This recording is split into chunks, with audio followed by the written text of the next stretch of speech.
abantu bayinza otandika ne musumba naye yakanisa okugaba emmere ey'omukisa.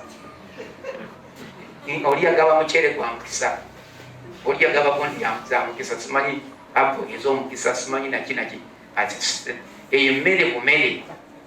Era omukisa omukisa emmere gwegenda okuba nago gwogenda okusaba ng'ogenda okugirya. Bino Omusumba Ssenyonga abyogeredde ku kanisa ya God's Holy Power Church Nateete bw'abadde agabira abasumba b'abalokole mu ggombolola y'e Rubaga emmere n'ebintu ebikozesebwa mu bulamu obwa bulijjo. Omusumba Ssenyonga ategeezezza nti gavumenti erina okuggya abantu ku muggalo batandike okukola nga bwe bagoberera amateeka g'ebyobulamu.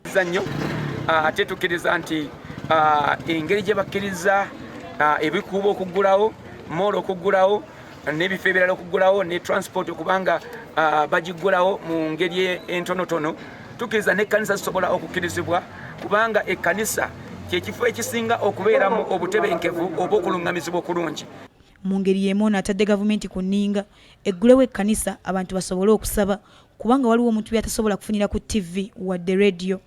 Waliwo dynamics ez'omwoyo zisobola kunnyonnyola mu magezi ag'omubiri mu kitegeera naye nga okugwana kwa Waluganda abamu ne tusaba ffenna ne Bayibuli Yesu yagamba abayigirizwa be mugende mu kisenge ekya waggulu mulinde musabe ate nga muli wamu. Ono era asabye abasumba b'abalokole okwettanira enkola ya tekinologiya kubanga kati omulembe oguli ogwa .com era n'abeebaza okuweereza Katonda mu kiseera kino eky'omuggalo gwa ssennyiga corona.